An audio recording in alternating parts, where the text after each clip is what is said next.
If something is important enough, you should try, even if you think the probable outcome is failure. The only thing that makes sense to do is strive for greater collective enlightenment. I don't believe in process. In fact, when I interview a potential employee and he or she says that it's all about the process, I see that as a bad sign. The problem is that at a lot of big companies, process becomes a substitute for thinking. You're encouraged to behave like a little gear in a complex machine. Frankly, it allows you to keep people who aren't that smart, who aren't that creative. I think most of the important stuff on the internet has been built. There will be continued innovation, for sure, but the great problems of the internet have essentially been solved.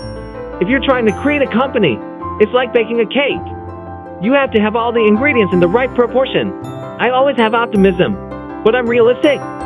It was not with the expectation of great success that I started Tesla or SpaceX. It's just that I thought they were important enough to do anyway. I think it's important to reason from first principles rather than by analogy. The normal way we conduct our lives is we reason by analogy.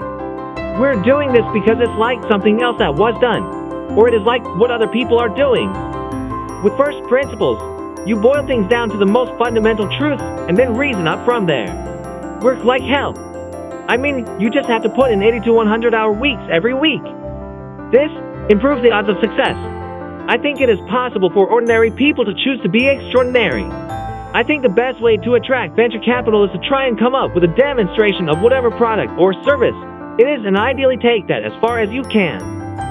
Just see if you can sell that to real customers and start generating some momentum. The further along you can get with that, the more likely you are to get funding. If you're not progressing, you're regressing. I'm interested in things that change the world or that affect the future, and wondrous new technology where you see it and you're like, wow, how did that even happen? How is that possible? Don't be afraid of new arenas. If you want to grow a giant redwood, you need to make sure the seeds are okay, nurture the sapling, and work out what might potentially stop it from growing all the way along. Anything that breaks it at any point stops that growth. Optimism, pessimism, and seeking that we're going to make it happen.